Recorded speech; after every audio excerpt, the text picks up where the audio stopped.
गुरु नानक देव जी का जन्म कब हुआ था? किस सन में गुरु नानक देव जी का जन्म हुआ था? तो गुरु नानक देव जी का जन्म हुआ था आपका 1469 ईस्वी में, ऑप्शन नंबर सी। 1469 ईस्वी में गुरु नानक देव जी का जन्म हुआ था, ऑप्शन नंबर सी। कौन सा तत्व पुरातात्विक अवशेष के रूप में लोथल से नहीं पाया गया है? तो लोथल से कौन सा अवशेष नहीं पाया गया है? तो लोथल में आपका युगल शवाधान भी है, फारस की मोहरें भी हैं, और लोथल एक बंदरगाह भी था। उत्तम किस्म की जौ लोथल से नहीं पाई गई है, ऑप्शन नंबर डी। उत्तम किस्म की जौ लोथल से नहीं पाई गई।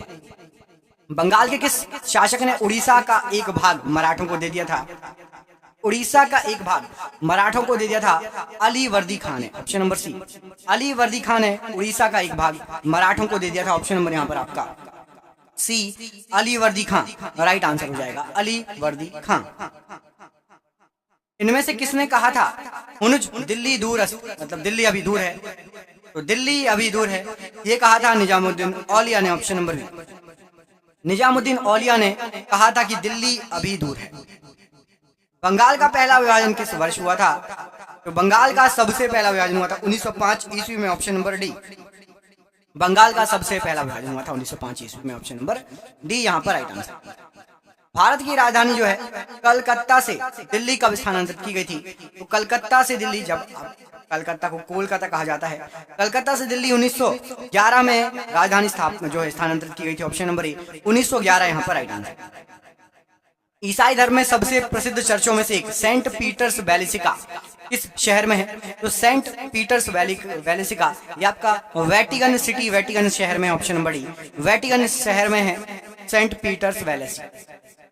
हड़प्पा सभ्यता 2500 बीसी के आसपास विकास किया था, आज हम उन्हें क्या कहते हैं? तो हड़प्पा सभ्यता जो है आज का पश्चिमी भारत और पाकिस्तान का एरिया कहलाता है। हड़प्पा सभ्यता पश्चिमी भारत और पाकिस्तान के एरिया में विकसित हुई थी, ऑप्शन नंबर बी। यहाँ पर एरिया आप देखोगे अभी जो पश्चिमी भारत का एरिया है पाकिस्तान, ये हड़प्पा सभ्यता वाला स्थान। सिंधु सभ्यता, सिंधु घाटी सभ्यता किस युग की सभ्यता कहलाती है? तो सिंधु घाटी सभ्यता ये आपकी कांस्य युगीन सभ्यता कहलाती है, ऑप्शन नंबर डी। कांस्य युगीन सभ्यता कहलाती है सिंधु घाटी की सभ्यता, ऑप्शन नंबर डी यहाँ पर राइट आंसर। बौद्ध तीर्थ स्थान दांत का मंदिर कहाँ पर स्थित है? तो बौद्ध तीर्थ स्थान दांत का मंदिर ये आपका श्रीलंका में है, ऑप्शन नंबर बी। श्रीलंका में है दांत का मंदिर, ऑप्शन नंबर बी यहाँ पर राइट आंसर।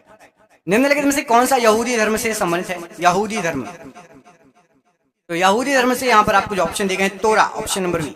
तोरा जो है आपका यहूदी धर्म से संबंधित है, तोरा, ऑप्शन नंबर बी तोरा यहाँ पर राइट आंसर है प्रश्न की।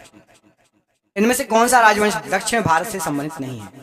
दक्षिण भारत से संबंधित नहीं है, तो यहाँ पर आपको जो ऑप्शन दिए गए हैं पाल राजवंश दक्षिण भारत से संबंधित नहीं है, ऑप्शन नंबर बी पाल राजवंश दक्षिण भारत से संबंधित नहीं है, राइट आंसर हो जाएगा।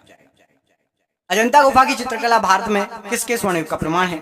तो अजंता गुफा की चित्रकला भारत में बौद्ध धर्म के स्वर्ण युग का प्रमाण है, ऑप्शन नंबर ए बौद्ध धर्म के स्वर्ण युग का प्रमाण है, राइट आंसर। मीनाक्षी मंदिर कहाँ पर स्थित है? प्रसिद्ध मीनाक्षी मंदिर कहाँ पर स्थित है?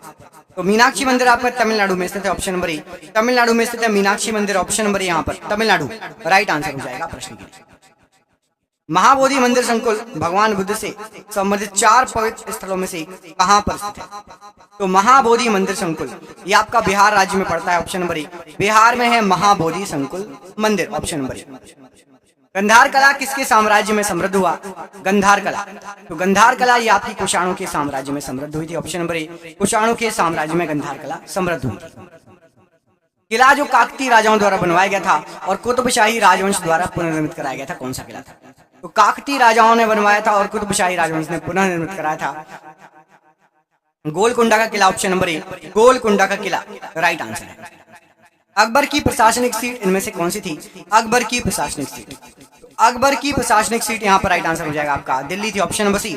दिल्ली अकबर की प्रशासनिक सीट थी, ऑप्शन नंबर सी यहाँ पर राइट आंसर। महाराष्ट्र में अवस्थित मुरुड जंजीरा किला चारों ओर से किससे घिरा हुआ था? तो महाराष्ट्र में स्थित मुरुड जंजीरा किला चारों ओर से जल से घिरा हुआ है, पानी से घिरा हुआ है, चारों ओर से बीचों बीच किला है पानी के। इनमें से किस एक स्वतंत्रता सेनानी का मूल नाम मणिकर्णिका था? मणिकर्णिका, तो मणिकर्णिका रानी लक्ष्मीबाई जी का मूल नाम था, ऑप्शन नंबर डी रानी लक्ष्मीबाई जी का मूल नाम था मणिकर्णिका, ऑप्शन नंबर डी यहाँ पर राइट आंसर रानी लक्ष्मीबाई जी। लाला लाजपत राय का निवास स्थल बताइए। तो लाला लाजपत राय जी का निवास स्थल, यहाँ पर आपको जो ऑप्शन दिए गए राइट आंसर हो जाएगा पंजाब, ऑप्शन नंबर सी।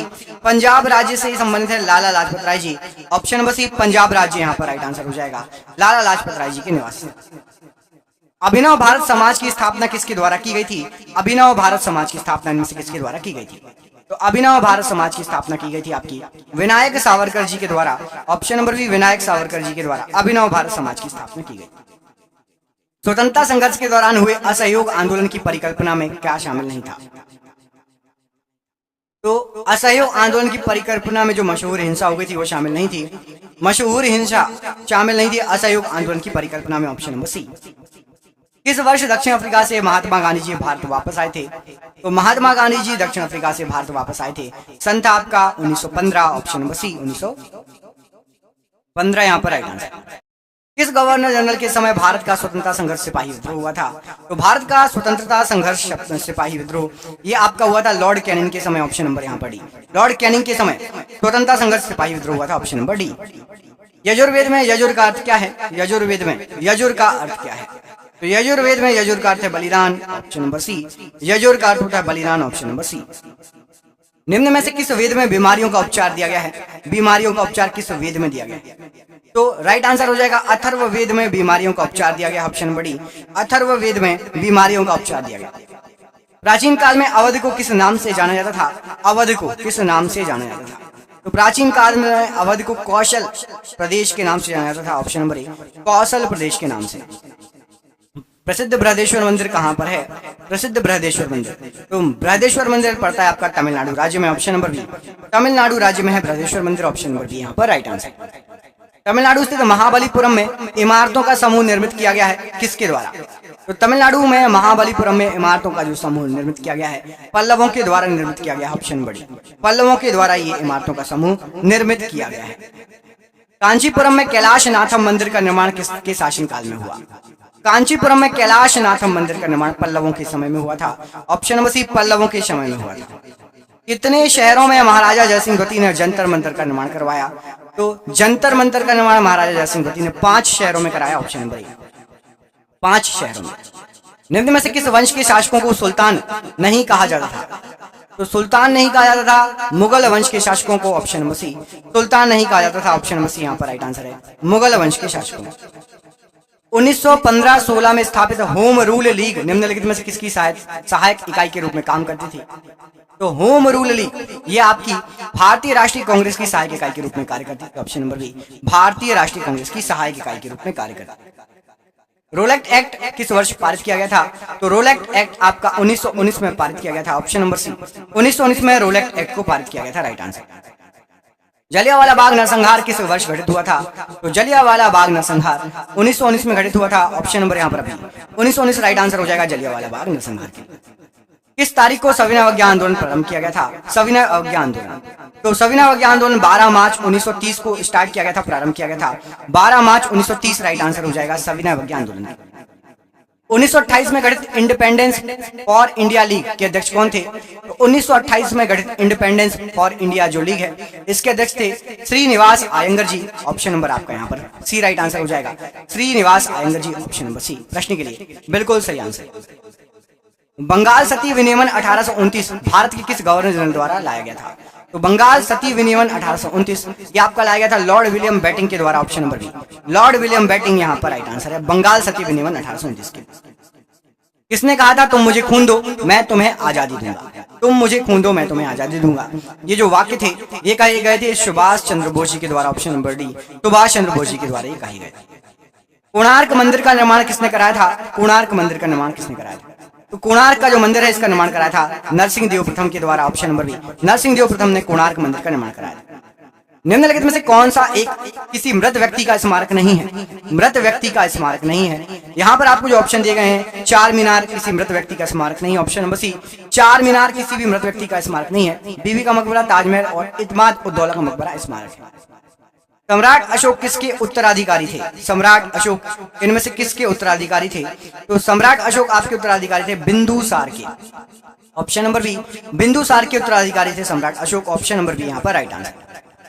महाराणा प्रताप के घोड़े का नाम क्या था? महाराणा प्रताप के घोड़े का नाम क्या था? तो महाराणा प्रताप के घोड़े का नाम था Chetak, option number B. Chetak Maharana Pratap के घोड़े का नाम था, option number B. Rowlatt Act को किस वर्ष पारित किया गया था? रोलेट एक्ट को किस वर्ष पारित किया गया? तो रोलेट एक्ट को 1919 में पारित किया गया था, ऑप्शन नंबर ए। 1919 में रोलेट एक्ट को पारित किया। अरुणा आसफ अली को कहां भारतीय राष्ट्रीय कांग्रेस ध्वज फहराने के लिए याद किया जाता है? तो भारतीय राष्ट्रीय कांग्रेस के द्वारा ध्वज फहराने के लिए याद किया जाता है अरुणा आसफ अली को भारत छोड़ो आंदोलन के दौरान, ऑप्शन नंबर डी, भारत छोड़ो आंदोलन के दौरान। वास्को डी गामा कब भारत आया था? वास्को डी गामा कब भारत आया था? तो वास्को डी गामा 1498 में भारत आया था, ऑप्शन नंबर बी। 1498 में वास्को डी गामा भारत आया था। आपके लिए सरप्राइज क्वेश्चन, इसका आंसर कमेंट करके बताना है कि बौद्ध गुफाओं के लिए प्रसिद्ध कार्ले किस राज्य में स्थित है? बौद्ध गुफाओं के लिए प्रसिद्ध कार्ले इनमें से किस राज्य में स्थित है? इसका आंसर कमेंट बॉक्स में कमेंट करके आपको बताना है। यदि आपको वीडियो अच्छा लगा हो तो वीडियो को लाइक कर देना। चैनल पर पहली बार आए हैं, चैनल को सब्सक्राइब कर लेना। आपको रोज ही हम ऐसे क्वेश्चन, ऐसे वीडियो लाते रहेंगे। प्लीज चैनल से जुड़ जाइए और जिसको भी पीडीएफ चाहिए है नीचे दिए गए नंबर पर संपर्क कर लेना, आपको वहां से पीडीएफ मिल जाएगी। व्हाट्सएप पर बात कर लेना। हम मिलेंगे आपसे अगले वीडियो में। अपना ख्याल रखिएगा। आप सभी का बहुत बहुत धन्यवाद दोस्तों। आपका दिन शुभ हो। जय हिंद, जय भारत।